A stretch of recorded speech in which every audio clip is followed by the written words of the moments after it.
Well, it's after the time, so we're going to start. Hello, thank you for coming. This is our second of our VR track at MAGFest. Hopefully some of you were there this morning at 10 o'clock for our past and future of VR, which was to give you a little basis of what VR is. This track is mostly about what the future is going to be for VR. We have a bunch of virtual reality experts. Well, experts? Sure. Okay. Who will then tell you what their views on based on questions. I have some questions, hopefully some questions from the audience. My name is Steve Sheets. My background is in software engineering of all types, desktop, mobile, now virtual reality, user interface. I was the head programmer of America Online for many years, so for the Macintosh. So I find VR to be very interesting. It's been stuff we've been wanting to see for years and years and years. I played with a VR system in 1990. It was a $100,000 one for the government, though. And technically, it would be what to call augmented reality. And the most fun we could have was rendering the teapotahedron, picking it up with a glove and throwing it up in the air and catching it. And we thought that was so cool. So, the rest of you guys, one by one, tell you about yourselves and your background in VR.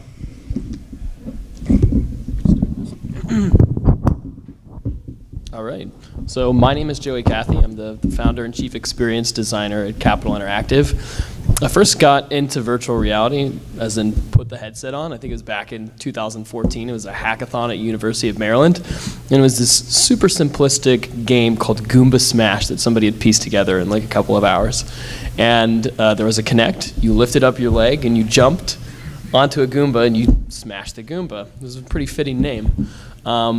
But when I tried that, I was absolutely enamored by the possibilities of how you could use virtual reality for storytelling, and not just linear storytelling, but non-linear storytelling as well. So over the next couple of years, I started experimenting. My background is originally in filmmaking, so I started experimenting with 360 video.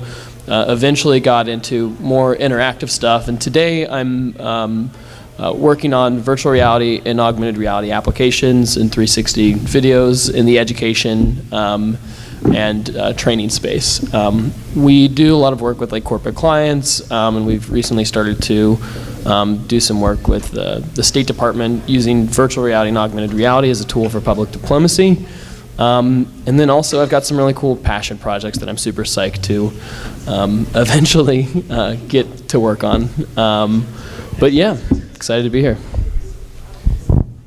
Before we continue, I want to mention one thing.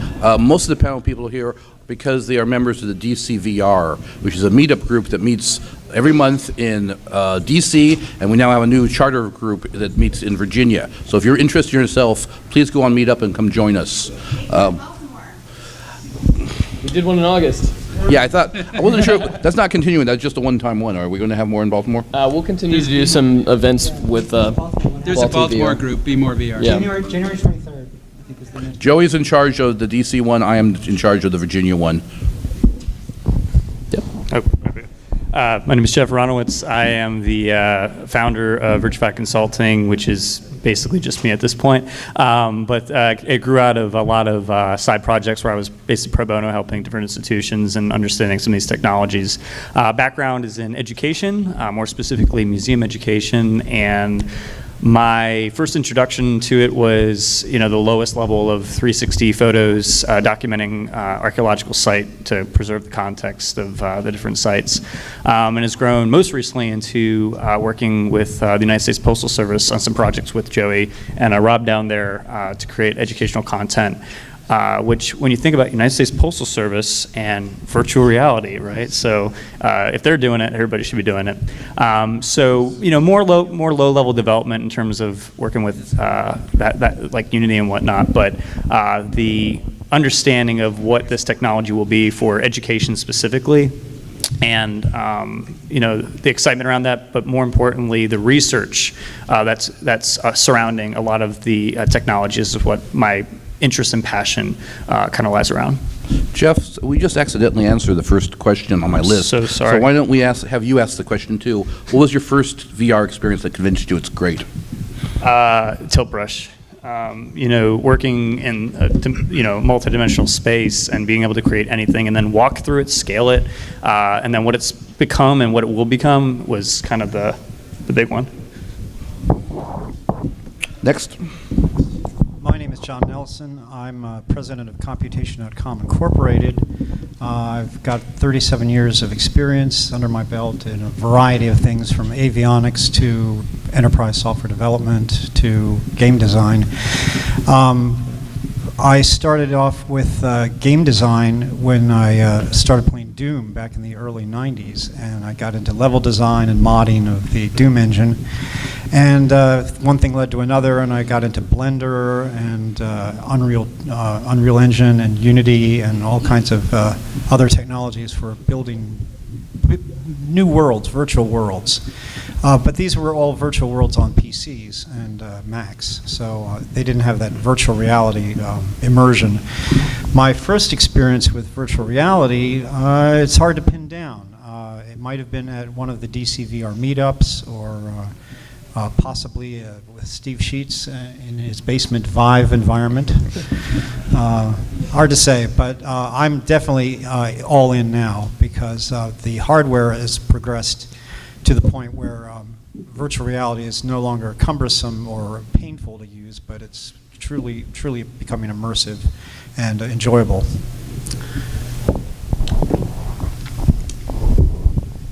My name is Jordan Higgins. I'm the immersive design lead at ByteCubed, an agency chief for a DC and Arlington, Virginia-based software engineering and creative strategy firm.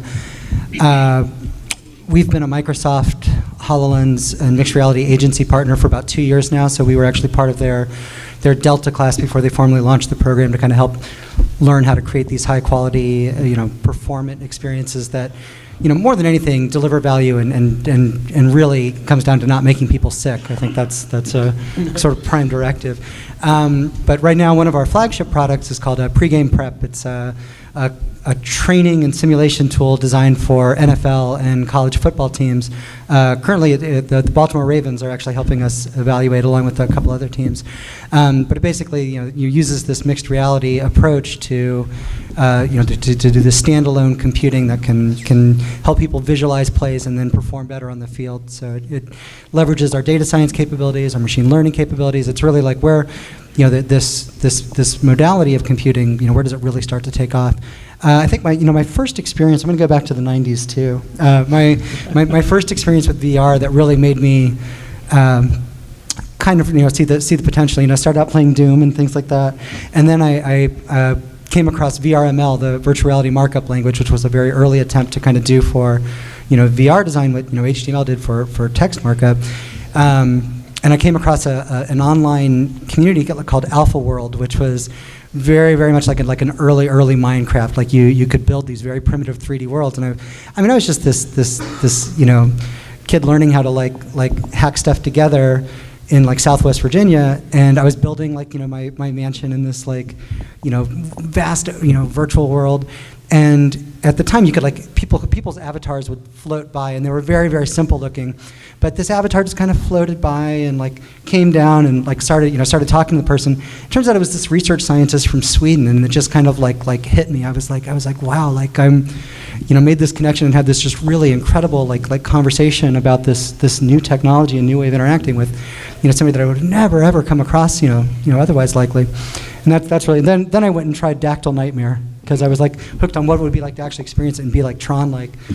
And then that's when I, back to the prime directive of, got nauseous very quickly. They call this VRML, but if I'm not mistaken, there were very few hardware devices. This was just on flat screens. Yeah, the technical barriers were huge. You couldn't use VRML for that. I remember VRML, yeah. Yeah, but so that's it. Hi, my name's Rob Cloutier, and my company's name is Digital History Studios. I've been a computer animator for the last 25 plus years.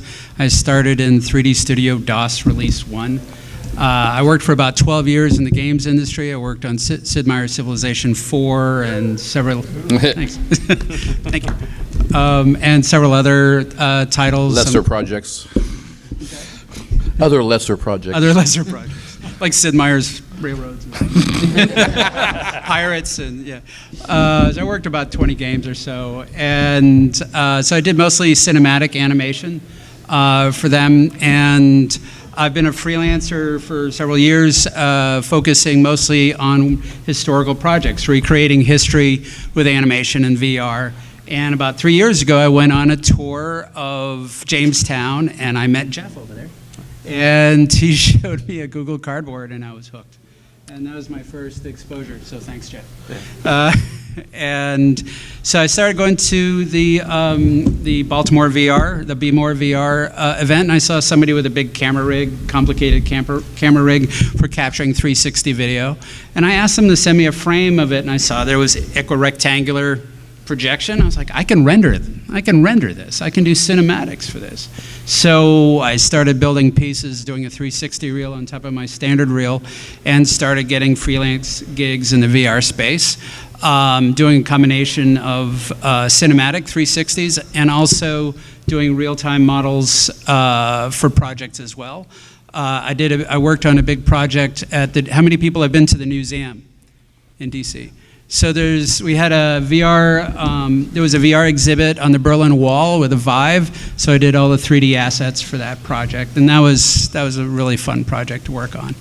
And so currently I'm working with Joey on a Vietnam War project, educational piece, and it's going to be great. So. My name's Reed. I've been working in virtual worlds since 2007, doing 3D modeling, animation, 3D design. I've worked on a number of projects for a bunch of stuff none of you guys have ever heard of, I promise you. A bunch of stuff for PBS, MacArthur Foundation, a few universities, mostly on the West Coast. I got into VR. I'd been contracted to build a 3D environment for an application at USC.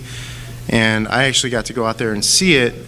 This is pre-Oculus, so VR was a very involved thing.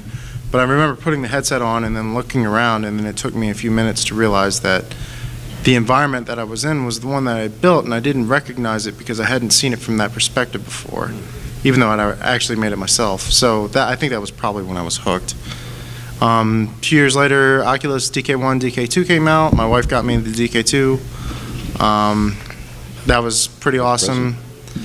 I don't think I really got into the development side until the Vive came out, and I realized I could grab things and manipulate them with my own hands. I learned programming from that point on, and I've gone back to school for computer science at George Mason now.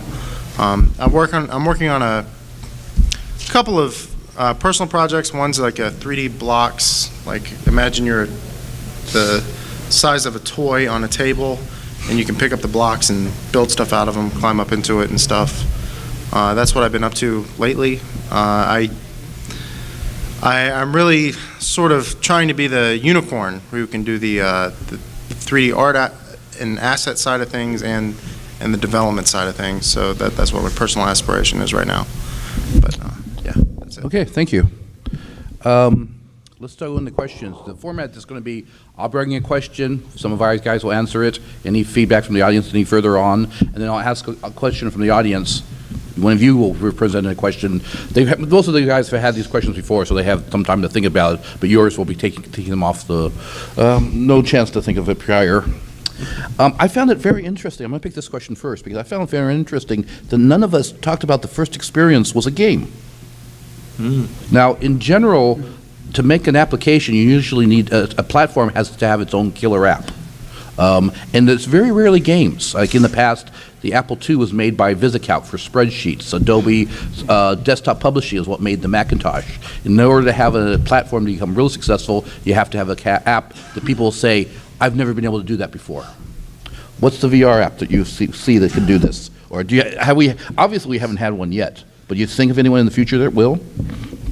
I don't know, we were talking about this before. I'd say that they're out there. They're very specialized use cases. Like the one that came immediately to mind to me when I saw that question was in the case of medicine, where neurosurgeons are taking 3D models of scans and blowing them up to a degree where they're able to actually perform surgeries that they would have never ever undertaken before. That actually started about 6, 7 years ago when they started Yeah. printing out 3D printed. Because, medical can scan it electronically, but they can't really get an image of what's inside. They started using 3D printers. But a 3D printer can take a couple hours to do complex, maybe even a day. Yeah. VR does it immediately. So I think that, when I think killer app, I think what is an application that when somebody does it this way, they're not going to want to go back to the old way. Right. And I think the neurosurgeons would definitely kind of weigh in that yeah, we'll keep doing that.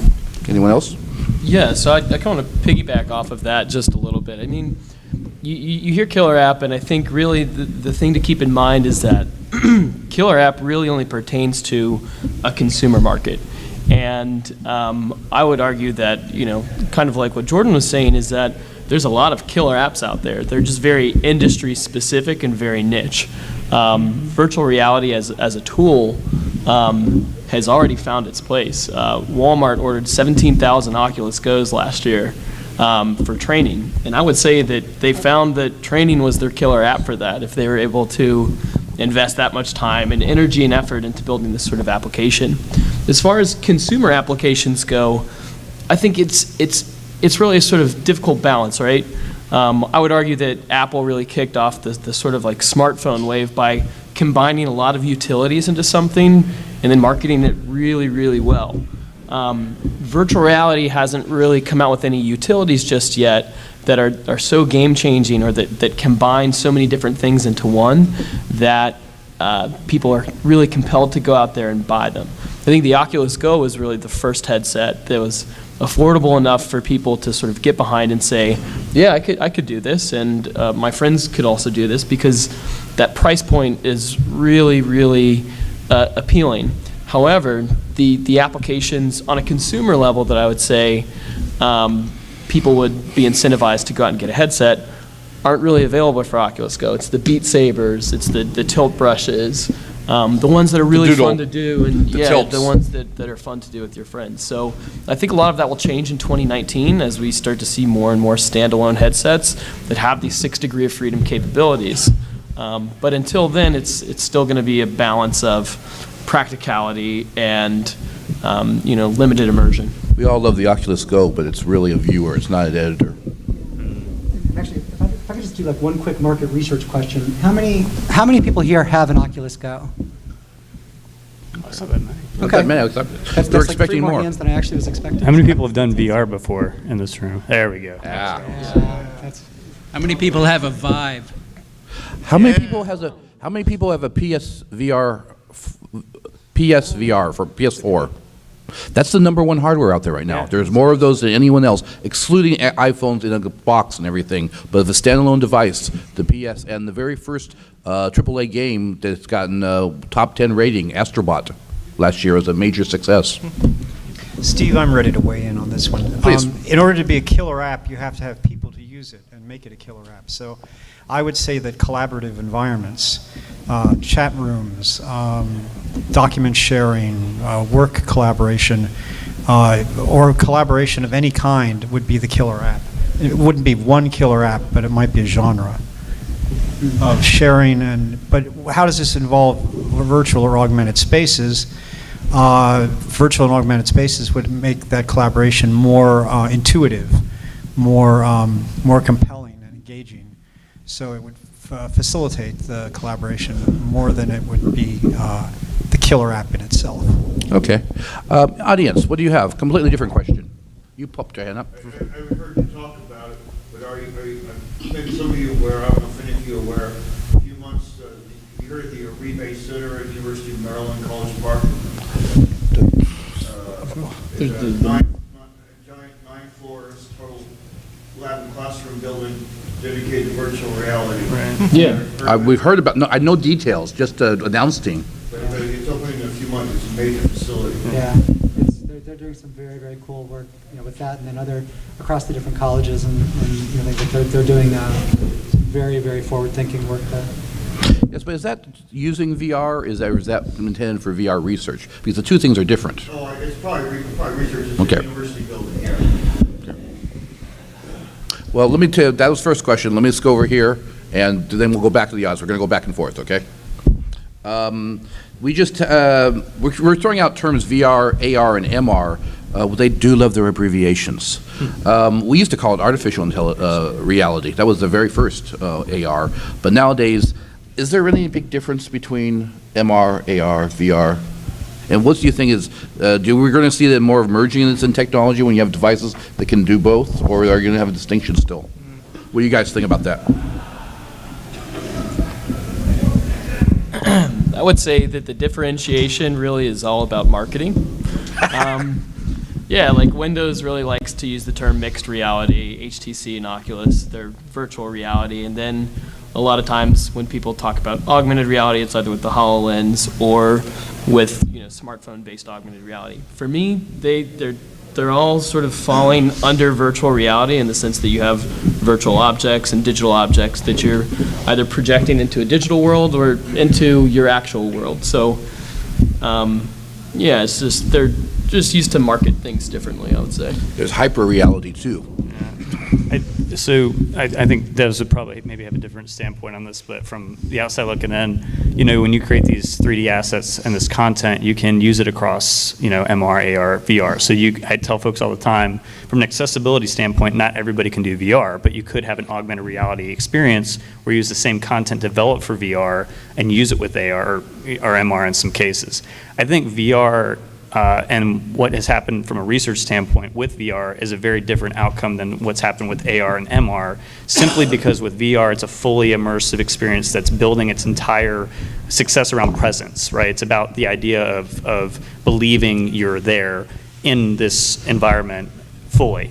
AR and MR is more about, augmenting or accessorizing the real world in some way with additional information or experiences. So I think AR and MR is like really kind of, especially with ARKit and ARCore. Especially since some people don't recognize the term MR and they're still using AR to describe what. Yeah. And I think that's appropriate because when you talked about Project Tango a few years ago with Google, and now ARCore can basically do what Project Tango does with any hardware. And ARKit, the same kind of deal. You can anchor an asset and do whatever you want with it. There's kind of that blending, occlusion, kind of makes things a little weird. But VR, I think VR is kind of in its own category. I think we're going to see VR actually differentiate over time. I think we're going to see different variations of VR within itself. But that's. So I'm going to put our Microsoft partner hat on for a second and try not to do too much of it. But I actually really do like the take on mixed reality. It is a little bit of marketing, but they basically come at it from a forward, like thinking 5-10 years down the road. They see it as being a spectrum of reality, from like physical reality, like what we're experiencing right now, all the way up to fully immersive reality. And in their slide decks on this, they tend to show like a dial, like 0 is normal reality. Move it up to 1 or 2, I might have some holograms showing up on my desk, turn it up to like 5 or 6. I've got an avatar of Joey who's on the other side of the world, we're sharing this digital content. Turn it up to 11 and we're like standing on the surface of Mars, right? And the vision of that is that our experiences will be digitally enhanced as we go through our days based on what we're trying to do. Whether if we're working on 3D content together, then we maybe not need it all the way up to 11. It'll be this sort of seamless, natural extension. Right now, getting into a HoloLens or even just learning to interact with this digitally enhanced content is so different than what we're used to. Down the road, it's just going to be as seamless as going between our phones and tablets and desktops. We'll see an audience question. Go ahead. Read it. I was just going to say that the barrier to AR is way higher than VR. The equipment is more expensive, and from a developer's point of view, it is, I don't know, at least in my own opinion, my own experience, the barrier for development is higher too. It's just more difficult to develop the apps for those platforms, and also it's very fragmented amongst different hardware platforms that none of them are cheap. So like if you're developing for AR or something like that, it's a very niche app that you're building inherently. Whereas with VR, while it hasn't seen the widespread adoption I think most people were looking for, it is still very much more available than AR or MR is, especially with something like Google Cardboard which is anybody with a cell phone can use that. Anyway. Steve, I touch on this a little bit in a light manner in my talk tomorrow, Saturday at 1 p.m. Feel building. We were going to do shameless plug after the panel. Plug. But you can attend my talk tomorrow Yes. at 1 p.m. Despite the shameless plug. Okay, you had a question over here. well, I thought, okay. So I make a clear delineation between AR and VR and mixed reality, and where AR involves more interaction, a fusion between the virtual and the real world, and interaction with the virtual world and real world. Whereas in the VR and mixed reality, you have more of a presence or an immersion experience. And you have interaction, but mostly interaction with the virtual world. So there is a somewhat of a difference between immersion and interoperability, the integration of the two. I'm going to pick up the pace a little bit here. We realize we're almost 2/3 of the way through this already. Can't believe it. Okay, audience question. Yes. For any of you that have seen Ready Player One, what do you think of the social responsibility or social impact of Good question. AR? And I think that might be the killer app that needs to happen in order for mass adoption. What do you think of that? Multi-user experiences are amazing, especially in VR. If you have the chance, use VR chat. It's the first time I used it, 50 people from all over the world got in a big circle and gave me a group hug all at the same time. And they were all in my personal space and overlapping. It was real weird. But I'm telling you, multi-user experiences, that is the killer app. Whatever that may happen to be, but it's it not- has to be multi-user. I'm not disagreeing with you, but I'm pointing out the fact that this is not new. I mean, chat rooms have been around forever, and those people can say that is virtual reality. I'll tell you how bad it is. The second time I used VR chat, some guy offered me some nude pictures. Does that sound familiar? Right.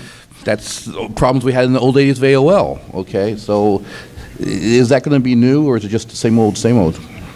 Well, I remember my first personal experience with multi-user environment was on the Gear VR and AltSpace VR, and we were just really awkward with each other. We were just like, well, we're in VR now. What do we do? But it very quickly transitioned to this very familiar interaction, as though I was talking to somebody in the real world.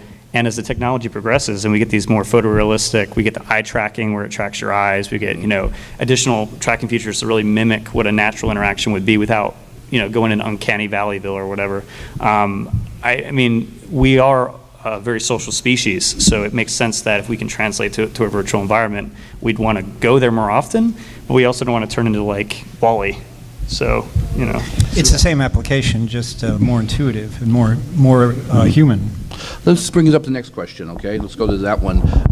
So you mentioned the eye tracking, which is a real interest. Besides hand, voice, haptic interaction, what strategies are you starting to see in the future for UI to make the experience easier? Obviously, eye tracking is one. You guys have seen some new stuff. What think is going to be in the future?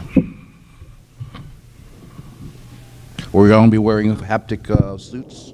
I have a leap motion on the front of my Vive, and it can see my hands.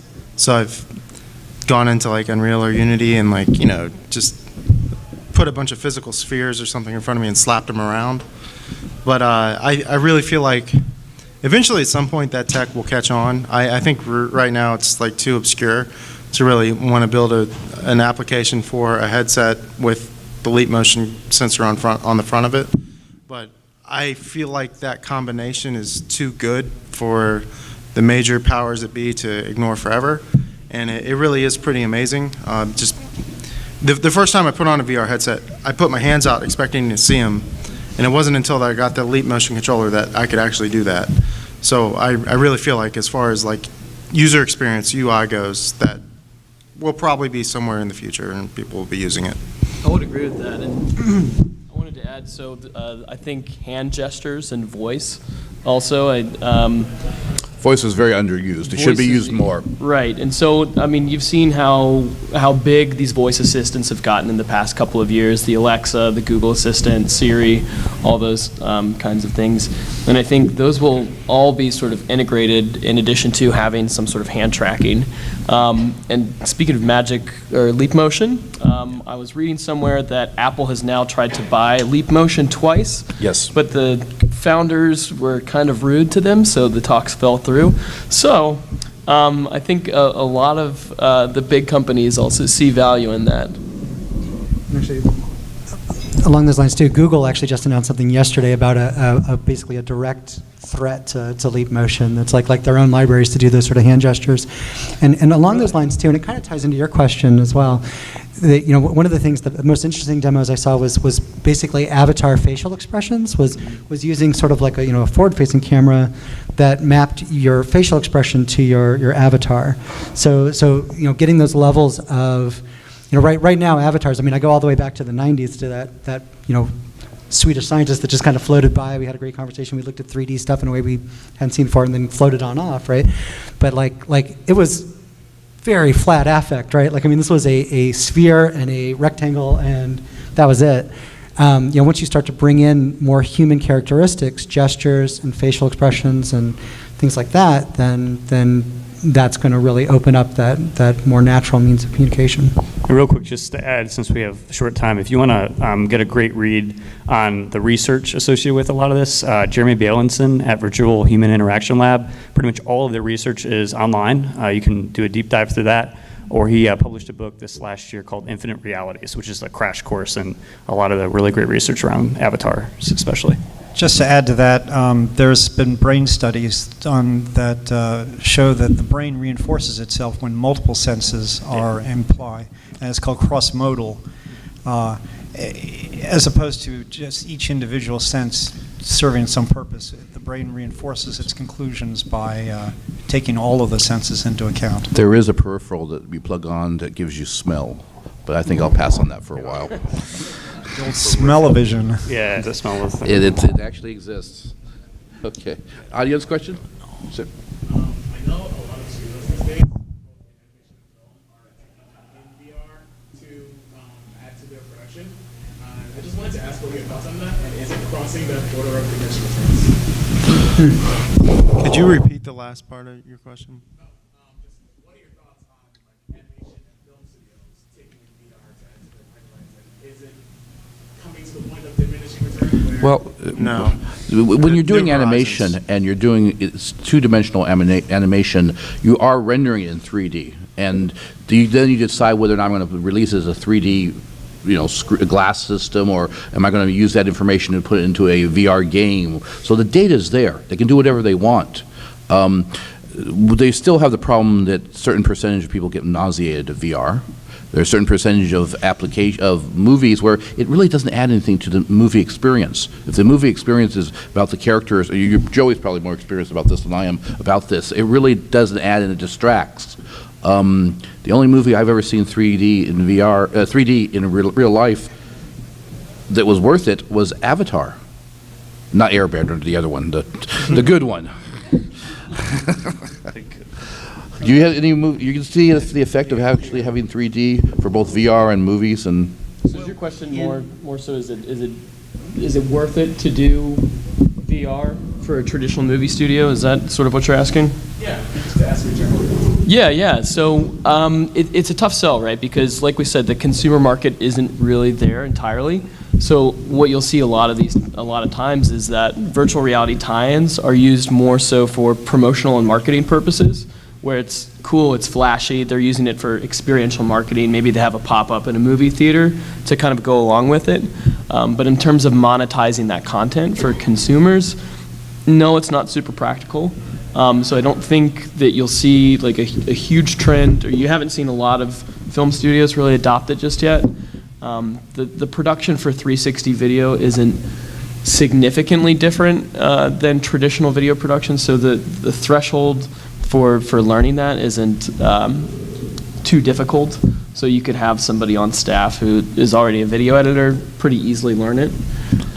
There is a problem with that, though, because not the production of 360 is difficult, it's the staging, because you only have to stage the people out here, you don't have to have to stage the people behind you. In 360, you have to be aware of everything around you and have it timed right, and that's incredibly difficult with a lot of practice.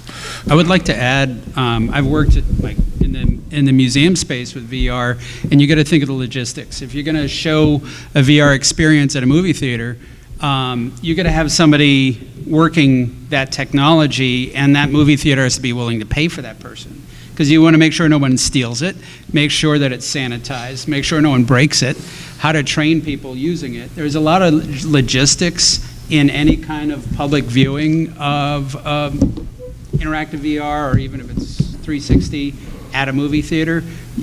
The studios have to convince the theaters to pay for that person and the equipment and everything. So Notably, IMAX pulled their initiative there, right? That's that one. I'm not sure that referring to these as movies is really accurate. I mean, the VR experience almost requires a spatial interaction, and thinking about them in the framework of a movie theater is possibly incorrect.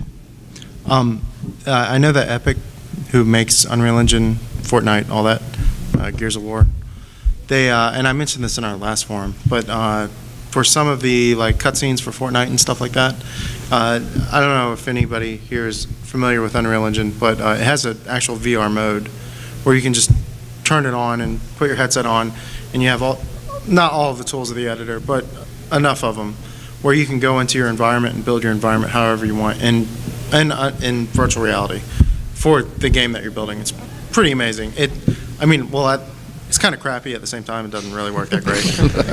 But it's kind of like a half-baked idea, but it is actually pretty awesome for what it is. But I know that for some of the cutscenes for like Fortnite or something, the effects artists would go in, and they were presenting this as SIG-graph, so I'm this is the game of telephone. I'm telling you the story that I heard, but from them. But they had like a smoke effect that wasn't working right, so they went into virtual reality, and with like their Vive controllers, they were able to like twirl the smoke to where they wanted it to be, and then they were like, all right, and then they cut that out and they put it in the game. So in a cinematic 3D kind of environment, it gives you a level of control that wasn't really previously available. Which even means if the final media is only like on a screen. Let's try to get a couple more questions before we get shut down here. Well, I thought we had until, excuse me. Yeah. Never mind. We're We're doing fine then. I was off by half hour. That makes me feel much better. Steve, in that case, I'm going to monopolize some time here and respond to what was just said. That means that virtual reality environments might be like sandbox games, where the player has control over the content and can manipulate the content. And that means that games of the future might be crowdsourced. There could be a mechanic that allows players to create the content as opposed to having the content handed to them by The golden age of MUDs, right? That's right. The text-based MUDs. So yeah, since we got time, I'll build on that a little too. So one of the big things I've been saying for years is that the success of Facebook and Instagram and Snapchat is because of content creation, right? Users creating content, sharing that content. Yeah, it's photos, but what about 3D models? What about 3D scans from the real world, where iPhones now can take a 3D scan of your face, and as that comes to the back, you're going to be able to create 3D assets as simply as you can take a photo. Where are you going to share that content? In a virtual space. So that same creative process that's happening in a two-dimensional form, right, with filmmaking, is going to probably naturally transition to this new era of 3D content being created by users and shared. So this idea of a sandbox environment where people are sharing content is ultimately kind of going back to that kill wrap idea of what I think is going to create that communal effort around the technology. And we're going to see things like 3D content, short films come out of that. So, and one thing too to point out with that is they're creating these scenes based on using VR. They're going into VR to create that scene. That's a cost-effective measure, because if you think about the amount of time for rendering and everything else at another level, if you can just go into VR and create that cuts your time, your costs, and everything else. So, yeah. This is beginning to sound like the next generation holosuite or holodeck. depending on which version of Star If I'm not Trek. mistaken, Sundance has had the very first category of several VR movies submitted this year, which is a major achievement. Sundance Film Festival, of course. Okay, let me ask a question here for your audience, for the group. The U.S. Navy has come out and said that by the year 2020, all training, not just technical training, but all training in the Navy will be available through VR. Now, it doesn't mean they're going to be only VR, but it's going to be available. Do you think education is going to be that way? You're going to have all training? Not by 2020, Negative. although we'd love to help them get there. But- Contracts are accepted. No. I worked at the Pentagon as my first job as a programmer, and everybody thinks the military is so high-tech. I No. was working on code that was older than I was, and there are parts of the military that just don't want to adopt VR. They're very, very resistant. I know a group down in Virginia Beach who, they don't want to do VR, they want to do old-school training. So I can see the Navy saying we'd like to, but there's so many sub-branches that Yes, but Microsoft, for example, MR for Microsoft is definitely intended to be for training. You know, it's intended to show someone how to do something the right way. Do you expect to see more of that?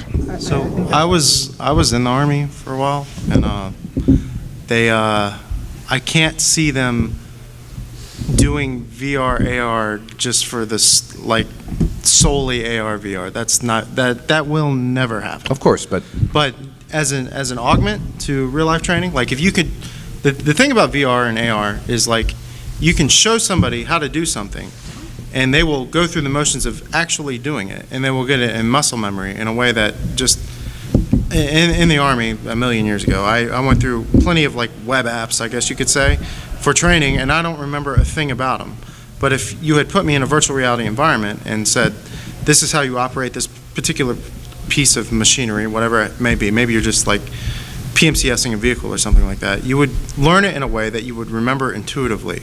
And I can see it being an augment to the actual training. So like if the week before you actually get in the tank to go shoot the tank gun at something, you know, a mile away, you do the AR, VR, and it gets you up to speed with how everything works. I can see that being beneficial, and you would get something more out of the real training that you would do the next week, but I can never ever see it replacing physical, real, live training, ever, completely. You're seeing some very interesting applications come out. I know with the HoloLens and with the Vive, I've seen a number of combinations of taking, particularly in the medical space, of using things like patient mannequins and then enhancing them with digital content to bring them to life.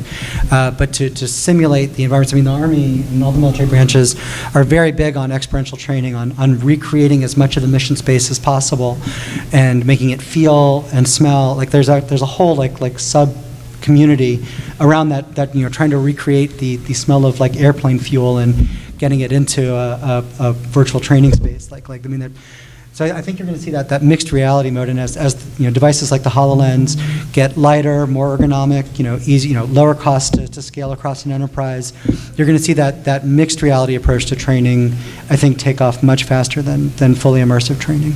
okay. But then there's the Walmart example too. So. Well, with Walmart, if you want to look at the history of that, there's a company called Striver, STRIVR, maybe in there some, I don't know. But that came out of Stanford's virtual human interaction lab as well. And they originally started with Stanford's football team. And the reason why that became successful was because of money and performance improvement. So if it comes down to money being saved and performance being increased, then you're going to see a wider adoption of this technology. That's the bottom line. Exactly. Business value. It's really what it comes down to. Your question. So this kind of goes back to the killer app thing, but also builds on what you just said about cost versus effectiveness. Do you expect the first real killer app, in the definition of mass appeal, to be something that's based on, for instance, our cell phones and Google Cardboard or Daydream, things like that we'll all have access to? Will it be? So you want to know whether a high-end or low-end device will be the... That's a good question. Which one is going to get? More likely low end, more likely, but that's not definite. said most likely low end. You know, there's a company, Jesse Shell. I'm sure people are probably familiar with Shell Games. That has a really interesting. They basically published an article about when it'll reach that breaking point, and they basically I think the number he figured was $599. That when VR hits that $599 all in, or $399 or something like that. Standalone, all in, no external computer, no plugging your phone into anything, just put it on and go.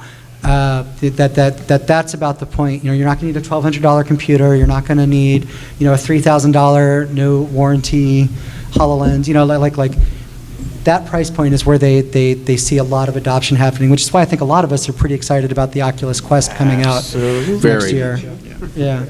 And for anybody who's not familiar, the Oculus Quest is a standalone VR headset like the Oculus Go, but higher quality and with 2 6-degree of freedom controllers like you would have on the Vive or the Rift, which will... And it doesn't require a tower or any other sensors in the room. It has sensors on board which calculate your position and your movement. Joey actually used that. Do you want to talk about it? Yes, sure. So I was at Oculus Connect this past I think October, and I got a chance to try out the Oculus Quest. And I played super hot in VR, and I didn't get to spend too much time in it. I was in there for probably like 15 minutes or so. But one of the things that I was doing was taking the 6 DOF controllers and then kind of moving them out as far out of the field of view of the headset as I possibly could to sort of test where they would lose tracking. And I gotta say, it was really impressive. I was able to get, like way high up there and then way out to the side, and it actually kept the tracking pretty good. So my expectations for the headset are pretty high, and it's gonna be coming out for $399 for the base model this coming spring. So I think that will be sort of, it'll set the standard for the next generation of virtual reality headsets, because I've got the Rift, I've got the Vive, and they're really great experiences. But my God, setting up and taking down these headsets is the biggest pain. And what a coincidence, the price range is going to be right at the price point you were talking about. Yeah. Yeah. It's going to be. It should be. Facebook is taking a loss on the hardware, basically, because they want people to use their headsets, and it's a strategy that's worked really well for them for the Rift. Amazon actually sold out all of their Oculus Rift stocks over Christmas, and it's now taking a couple of weeks to ship them. What about the Go? Did the Go go out? I'm not sure about the Go, but the Go's been sold out in China for a while, or at least the Xiaomi version. Well, technically, the Go is actually simpler to make. So, For sure. Joey, do you know what processor the Quest is going to use? I think it's the Snapdragon 867, but don't quote me on that. It's the same processor that the Google Daydream, Mirage Solo, and the Vive Focus are using. So from a technical perspective, it's not any more or less powerful than the other 6 DOF standalone headsets, but it's more so the implementation of the sensors and the software that are coming out for it that have me most excited for it. Just like a heads up, like development for those platforms is super difficult just because of the limited resources. Like if you look at profiling for like, specifically I work in Unreal, so everything I'll talk about this will be like from an Unreal perspective, but the draw calls are the major resource that you have to keep low, and just a piece of terrain will be like maybe 100 draw calls, and if you're developing something for like Daydream or something like that, you have like 350 draw calls total that you can work with, and so just having a piece of terrain will take by a third away of all the content that you can have in a scene. So it's difficult to develop for these things.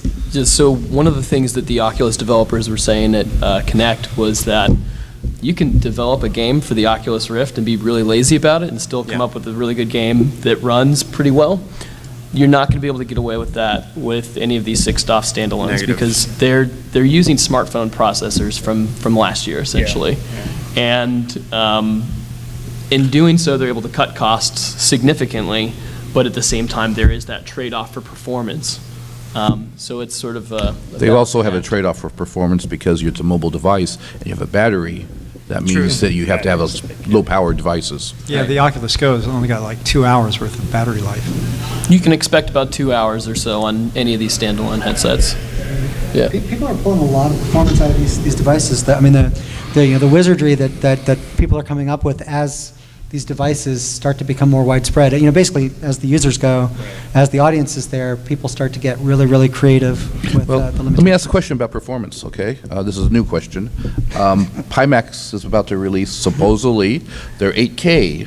Now, Pimax is a company, another Kickstarter that has been waited for, and we will see if we actually get it in our hands. But this will be the very first, very, very high resolution. Is that going to make a difference? I mean, does it really Yes. make a difference to have that high resolution? Truth, Does the yes. framework make a difference? Absolutely, 150%.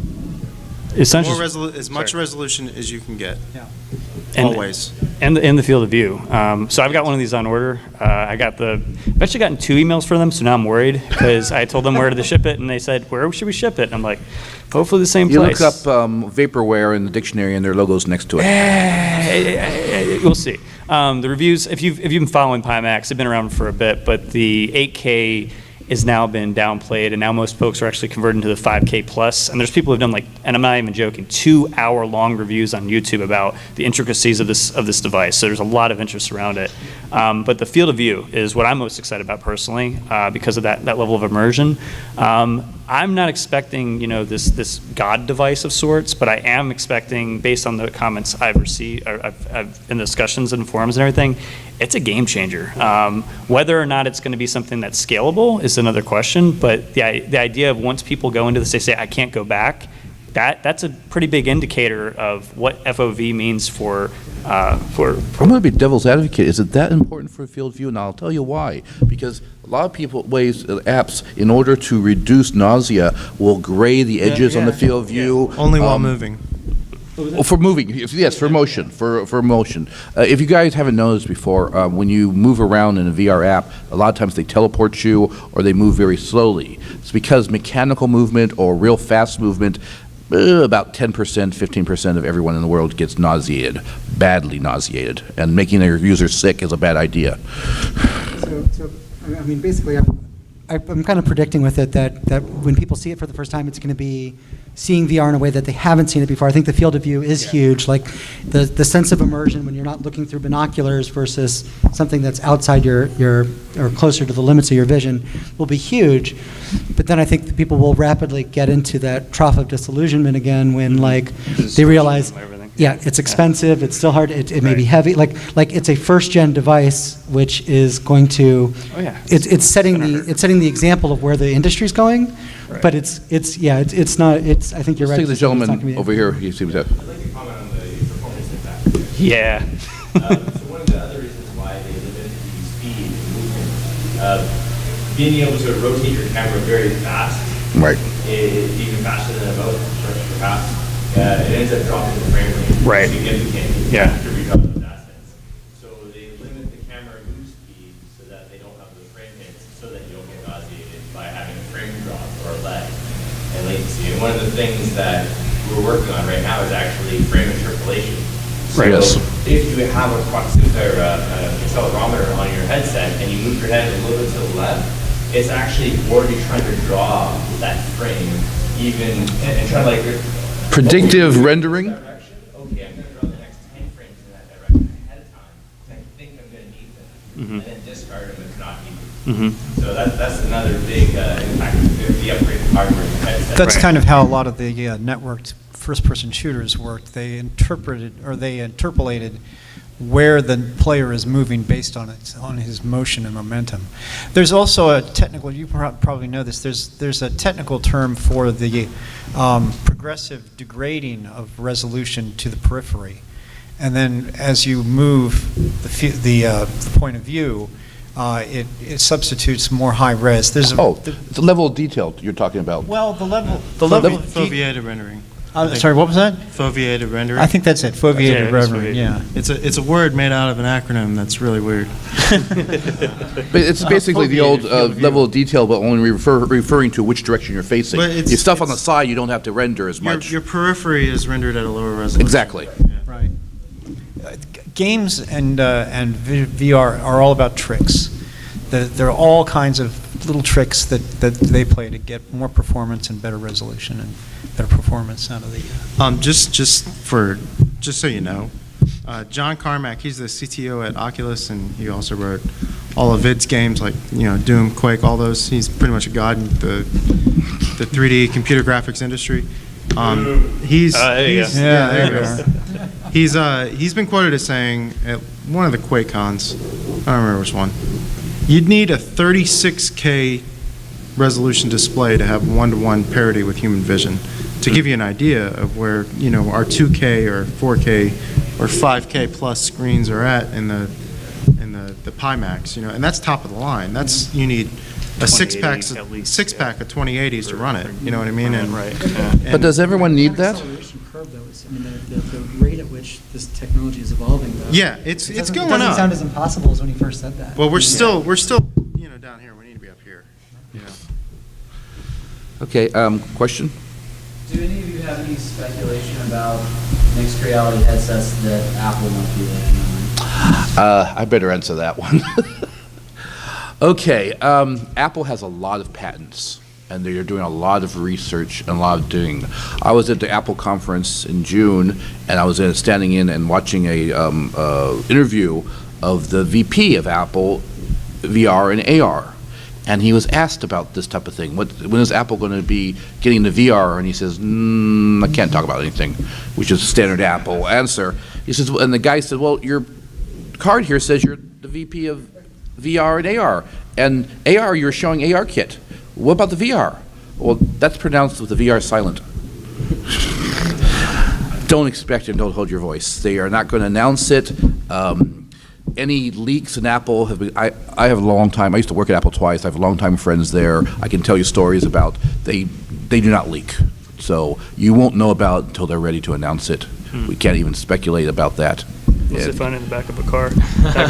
Yeah. If you think about it, they've possibly adopted AR just because their devices accommodate it. But you would know that there's some skunkworks back in Apple working furiously on some kind of mixed reality or VR solution. And it's But whether or not they bring it forward, the Advanced Technology Group has all sorts of things. They have hundreds of patents for stuff they never released. So It's hard for me to take Apple seriously at all when they won't support NVIDIA GPUs. well, they won't support what? They're selling Camrys at the price of Ferrari, so I can't. I So can't I deal with that. I don't know. I can't deal with that. I've started Sorry, living- truth. Hashtag truth. Yeah. Personally, I've started trying to like actively live a healthier lifestyle in the hopes that I'll see it in my lifetime, which is probably the best way I can kind of where I see it on the horizon. Yeah, I actually don't think Apple is really super interested in VR at all, to be completely honest with you. Like you can get an external GPU to support your $5,000 machine already. No, you can't It doesn't make anymore. sense. You can't. You can't get them No, anymore. unless you get the external GPU from Apple, it is no longer supported by OS X. So Boom. no real VR support. Actually, Yeah, that's no longer a thing. Well, let's talk about that, because I guess I'll demonstrate a couple months ago. So Yeah, go ahead. Augmented reality, however, though. Augmented reality, I think Apple is very interested in. They just released their last quarter results for iPhone sales, and it was disappointing. And Tim Cook sent this letter out to employees called an all hands. So Apple has, in their eyes, an existential threat because sales of smartphones are stagnating. They need another product to sort of keep their revenues up. That's going to be their augmented reality headset, whatever you call it. I think it'll be just a very sort of lightweight augmented reality glasses, but I think it won't be until like 2022 until you see something like that. They bought a company specifically to do the glass portion of it. Whether or not that becomes a raw product or not, we don't know. It'll be a lifestyle accessory. Well, maybe it's a little bit off the beaten path, but Android came out with smartwatches first before Apple. But what's doing better? Like what's really kind of good is an Apple Watch, right? So by taking that traditional approach of being, refining everything before coming out with it, I think they're actually operating on that reputation of not coming out with something while it's still kind of an alpha stage, so to speak, only waiting until there's like a wider spread adoption. But if you look at wearables, they're in this really weird path right now. Like they're kind of up and down and up and down. If they were to come out with the killer wearable device, they could retain that iPod, Apple Watch, iPhone kind of reputation. But they're not going to dabble in the fun stuff, the dev stuff, I don't think. but I didn't work at Apple. Good question. That's Thank the you. guy. Let's take a question from the audience. Why don't you go ahead. I have a question on this, but what are your thoughts on the implications of VR on social behavior? Who wants to take that? Have you heard of Jeremy Bailenson? I know I keep saying him. Seriously, the research that they've done with a number of institutions will blow your mind in terms of what the implications potentially could be. Are you talking about VR specifically? Yeah. Behavioral changes, people don't talk about seeing it, they talk about doing it, especially students that go on virtual field trips. There's everything from avatar research related to height, age, race, everything like that. But also what's really exciting is the idea of being able to replicate. We talk about VR a lot of times in terms of replicating things, but think about what you can do that you can't do in the real world. The research implications of that. And there's a lot of interest around, if you do a traditional experiment and there's like standards for that, there's an entire, book you follow to make sure you're within code. VR just takes that and throws it out the window in some ways. So the research has already started on that, and the implications are pretty incredible. What was the name of the person? Jeremy Bailenson, he's at the Virtual Human Interaction Lab at Stanford, and all the research is there. You can geek out. It's fun. Or nerd out. I think to go a little bit further on that, I think a lot of the issues that exist with social interaction on the internet today, you're going to see the same problems in virtual reality, and maybe even more so amplified because you have that sort of feeling of presence. VR chat has actually, I think it's VR chat that did it. They implemented, there's a way for you to keep other users from like invading your personal space, which was a really incredible way of sort of engineering like privacy and there's something very personal about the intimacy of your own personal space, and by doing that they've actually created a tool that helps you stay more in control of that. And I think you're going to start seeing a lot more things like that that will help people have good interactions with other individuals while online. And in terms of like a long-term social effect, is that what you're asking more so? It's one of those things where time will tell, but I think we can use the past 12 years of Facebook's giant social experiment to figure out what not to do and apply that to VR. Who owns Oculus, by the way? Who owns that? Facebook's the answer for that. VR chat is actually, and I keep looking at you because you have the VR chat t-shirt on, but it is something else. Like you have more of an intimate, experience with other people. I don't know how to explain. If you have the opportunity, you should definitely check that app out. It's pretty amazing. Like I said, 50 people at a time gave me a group hug, and that is something you'll never experience in real life. There is one social aspect of it that is probably new, and I'm really interested in what's new. And that is, we've had chat rooms before, and you interact with other people. We've even had VRML-based chats where you interact with other people. But now with VR, you can change your avatar, and when your avatar is, you look down and you see yourself as that avatar. There was an experiment, was it demonstrated at DCVR, but somewhere they were talking about an app to teach about racism and different minority groups, and you take on the avatar of someone else, and you see yourself in the mirror. And you pick up your hand and you realize that's you, a huge social impact. So when you interact with other people, you can now have other skins, and it's not just, they see you that way, you see yourself that way in the virtual mirror or looking down at your hands, and that is going to change things a little bit. And actually, to follow up on that, I think you can look at a lot at, I don't know if we have any active former EverQuest players or World of Warcraft or Dark Age of Camelot or any of those sort of massively multiplayer online role-playing games. I think those social interactions that you saw if you were an active player there, when people had an avatar that represented them and they had behaviors in the game and they had a reputation that was attached to it, and all the positive and negative behaviors that happened along. I think you'll see it track a lot of the same sort of dynamics that. But even more created. enhanced, because we talked about that with eye tracking. They're working on facial tracking. Yeah. Facial tracking. Yeah. So when I want to smile, I don't have to do a colon parentheses. I smile and my avatar smiles. How much impact is that going to be for you personally to start acting that way? Have you ever read Snow Crash? Yes, of course. Yeah, that was like the key thing that well, at least according to that book, in that universe, that got their VR stuff to catch on was being able to convey emotion, which I think, like I said, in VR chat, like, you can't see people's facial expressions, but you can see their body language. Like, you can see how they're, like, augmenting themselves. Like, when they gave me the hug, the big hug that I keep talking about, it was like I could, I don't know. It's weird. It's a form of communication that wasn't previously available on the internet. Okay, we're going to you and then the girl in the back. Let me So just first, add one thing to that, Steve. Sure. They say that language shapes thought sometimes. And I think now we're seeing the language of communication in VR starting to shape human behavior and thought. you going to add to this? Okay, so just wanted to add a little bit to that. One of the more popular things to do in VR chat, like I've seen rooms of people just in front of mirrors. They call them anime traps because that's what people in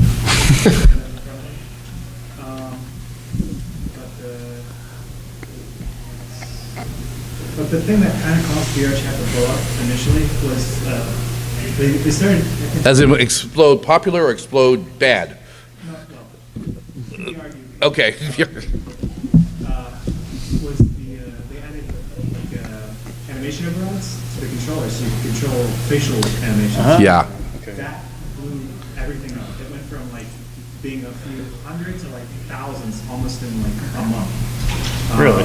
Interesting. But on another subject about AR, what is your thoughts of the privacy concerns that we're about to lose once that starts going on?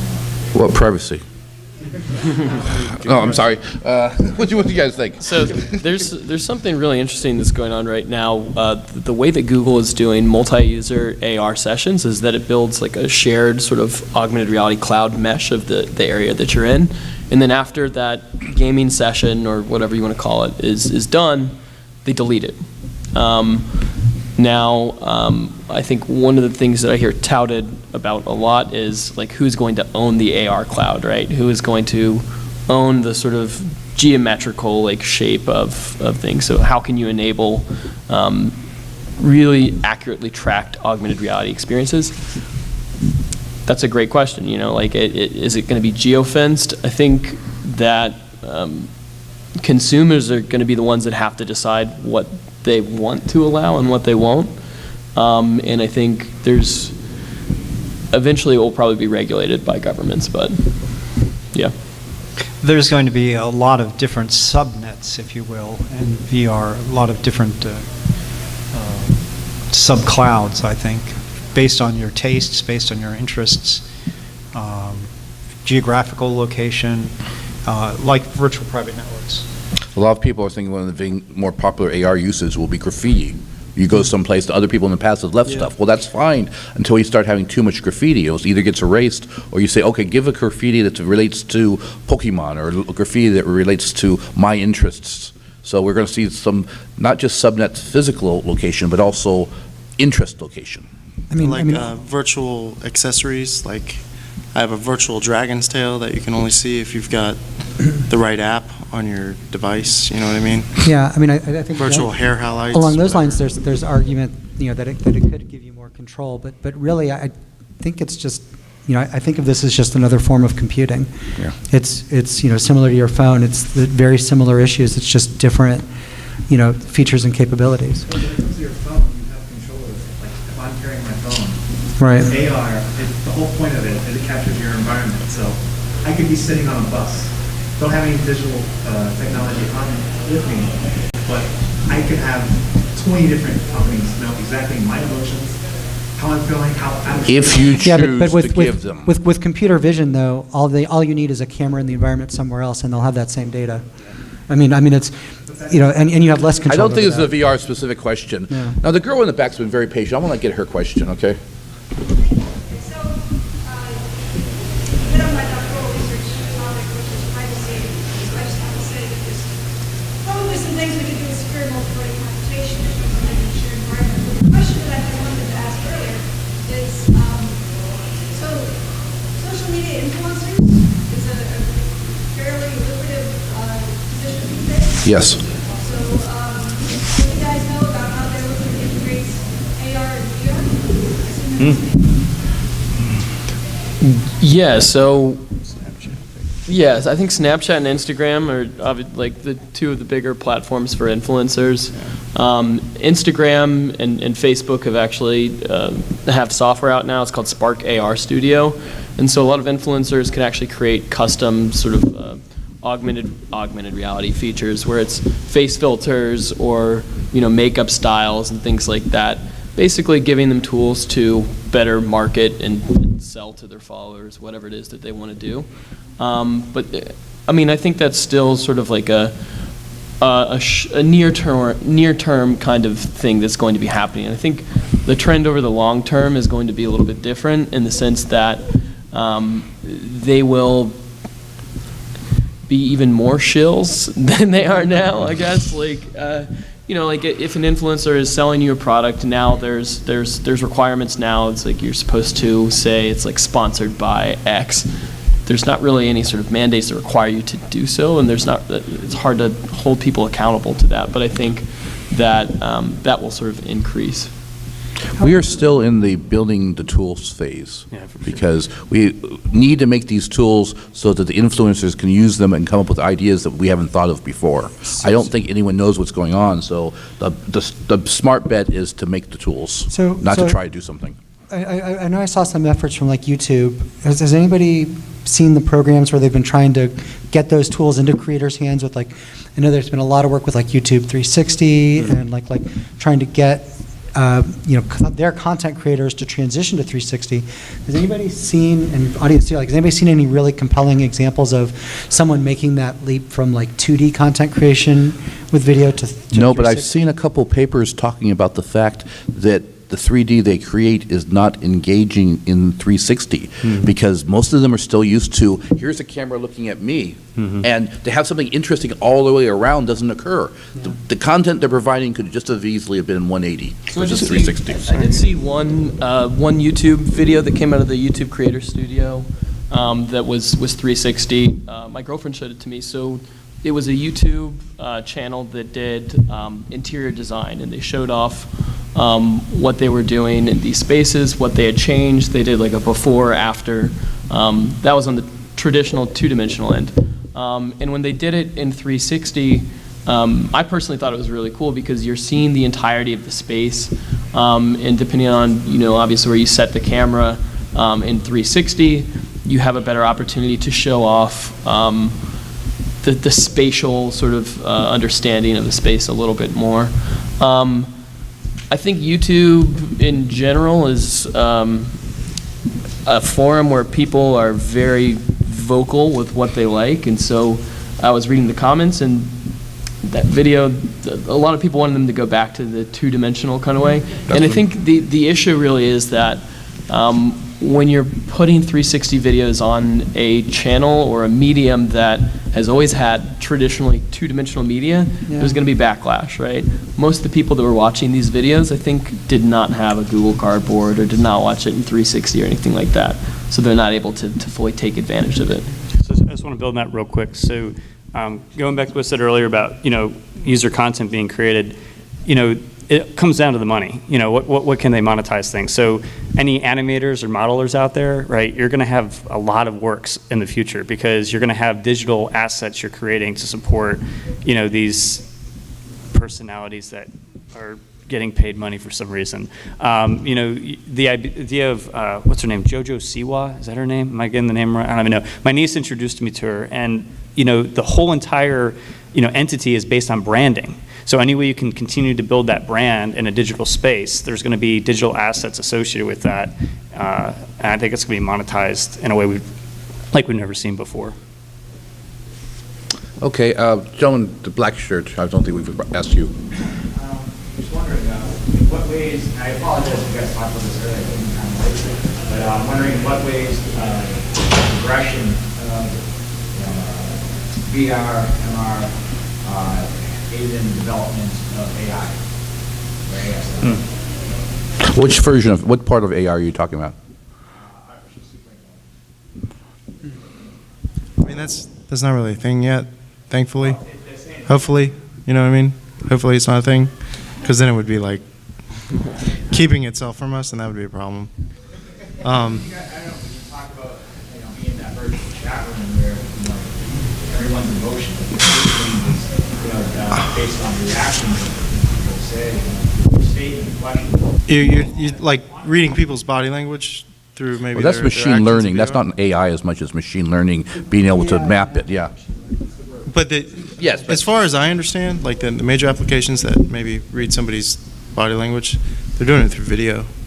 So, and granted, you could get, I think, more accurate and just more data and more accurate data through a VR application, but they're probably watching you on a camera and doing the same exact thing already. But I would say, and it's a relatively harmless example, but just like, the football, training program that we are actively like working with real teams to kind of see where does it improve performance, and we're able to, inside of like a HoloLens device, capture many more points of data that translate out to then real world performance, which in turn can help build AI applications that can make better recommendations, better suggestions, things like that. I think kind of get back to what we were talking about before. It's going to be very purpose built, very specific to use cases. I think if there's going to be an evil AI that comes out and like destroys us all, it's probably not going to come from the AR VR world. But Let's ask a question from up here, okay? Related to that, in a very vague way, Apple came out with ARKit, which had one of the very first examples of machine learning to identify objects.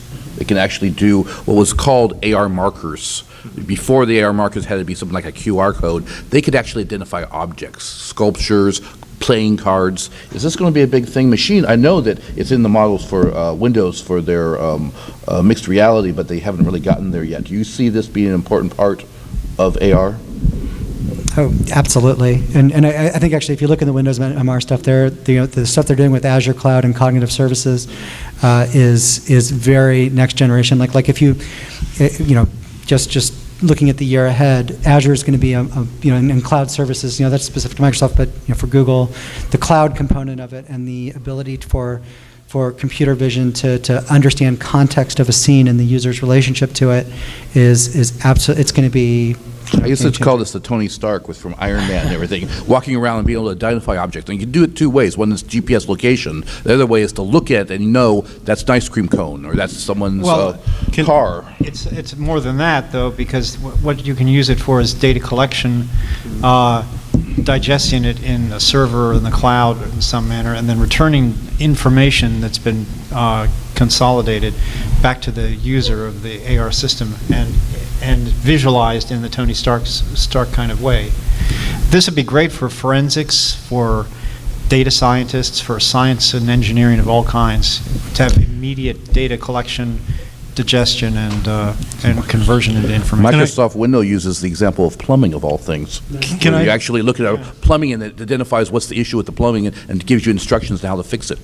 Can I add one more thing on some AI and VR? I remember hearing on public radio, maybe about a month ago, they were doing a big thing where they were trying to read people's emotions through video or what have you. And it turns out our brains are really weird, and we do not convey the emotions that we're feeling. We convey the emotions we would like to project in the way that we think they should be projected. So if you're trying to read somebody's emotions or their body language or what have you, just from their outward appearance, you're going to get it wrong. So it's pointless anyway, at least at this point. Or at least the best you'll get is what they want you to believe. You're reading. You know what I mean? Right now. So. Okay, let's take from the audience here. Yes, you. Take a question. There's a lot of skepticism in regards to children's physiological development, retina development and stuff like that. And I was wondering if you could speak to those fears that I've heard. I think they're valid. So I think the research isn't really there yet. I think people are trying to apply it to an area that hasn't really been well researched. They're taking existing research and saying, well, this is applicable to X because of Y, but there hasn't been a concentrated effort to look at the long-term effects of this, specifically for this technology, at all. But in the same instance, we have having problems with using technology for long time periods, not for short-term time periods, but long time periods for both muscles, repetitive stress injuries, eye focus problems. Right, right. I mean, I think there are absolutely valid concerns around it, but I don't know. I'm a research guy, so like, until there's actually a concentrated effort to do a long-term study to see, what exactly is happening, we're making inferences on the best information we have at the time. But I'm afraid that's going to limit what we end up doing long-term because we are fearful of what could happen instead of knowing what will actually happen. That's my own personal standpoint. I would bet, though, that Sony's watching it pretty carefully with the PSVR.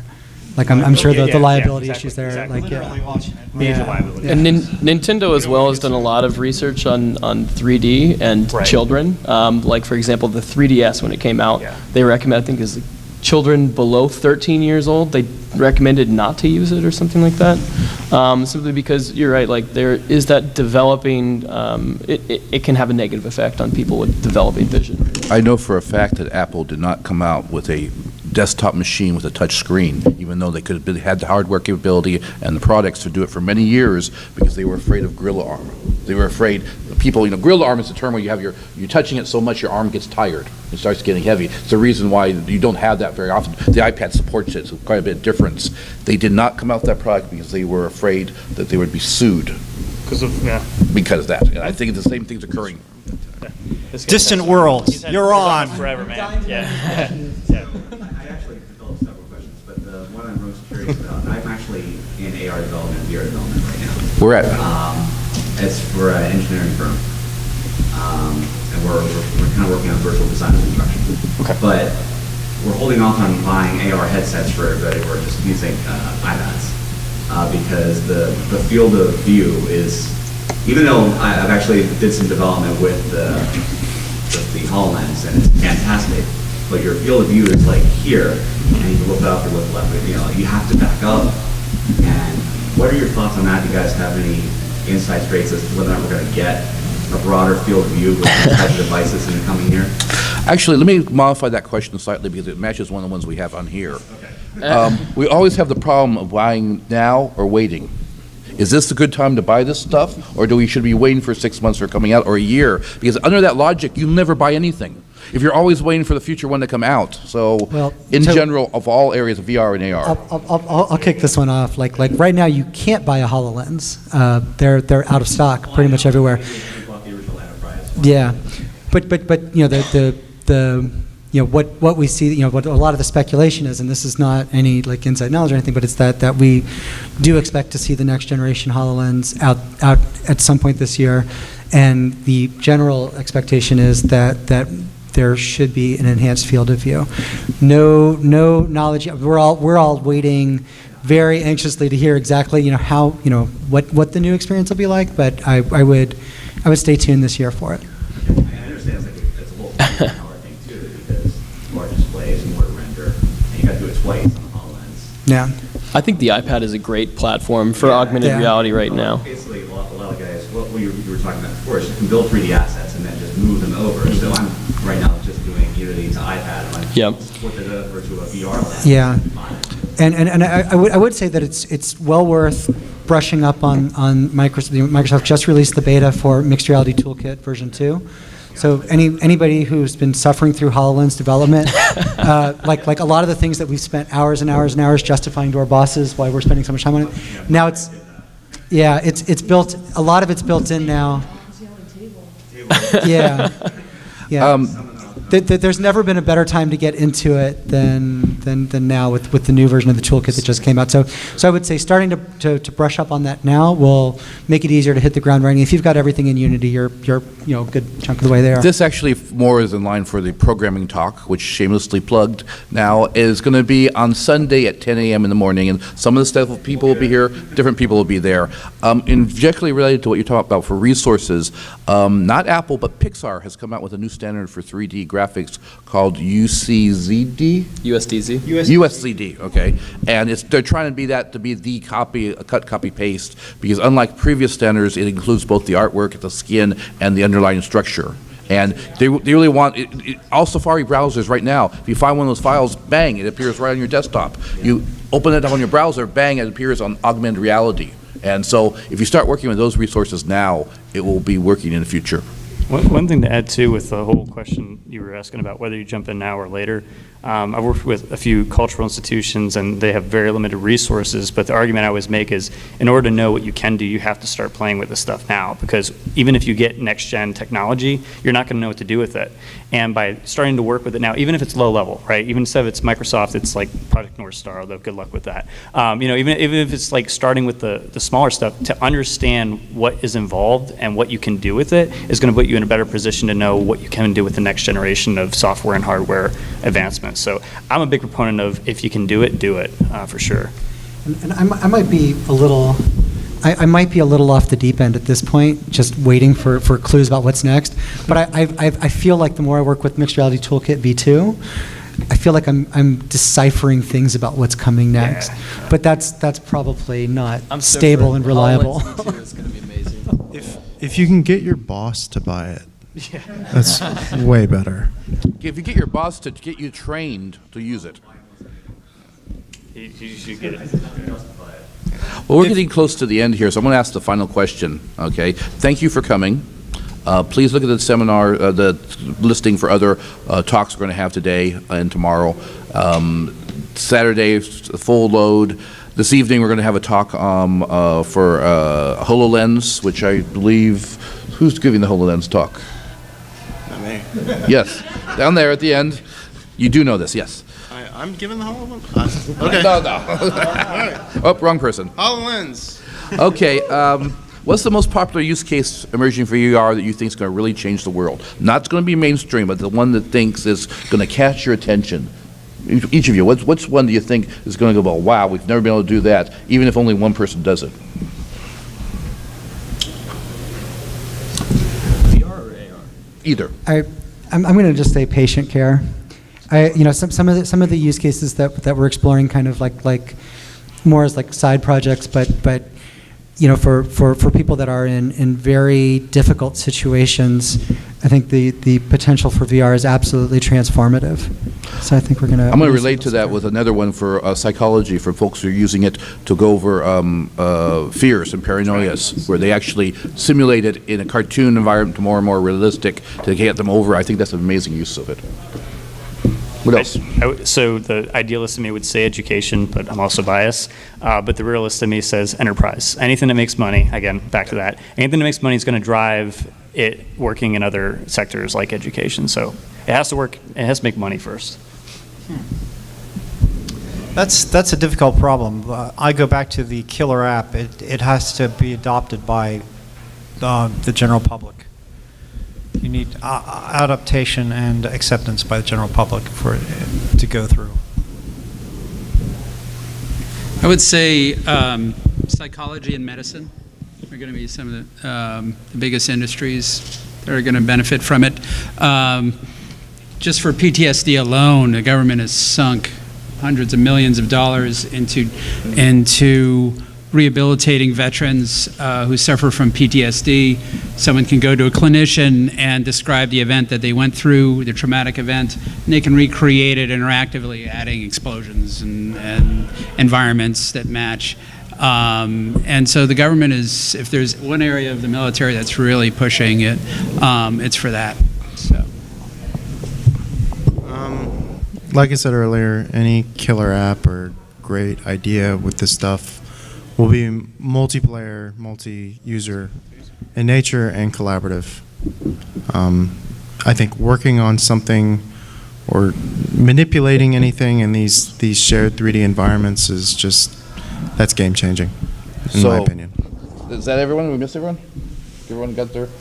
I wanted to add to that, multiplayer, multi-user, multi-platform as well. I think it's critical that you have it on multiple platforms, sort of like how you have web and mobile today. I think you're going to need to continue to have a mobile strategy and probably a web strategy as well. Again, the web and mobile I see more as like a sort of limited immersion kind of platform, but it's good to have that sort of tie-in or at least a observation spectator mode. So if I'm listening to this right, we got to go out and develop a multi-user medical application for enterprise. That's an acceptable. $100 million evaluation. Funding will, Kickstarter will start next week. That's half a pitch deck right there. There you go. Well, thank you for coming. I think we are being kicked out of here.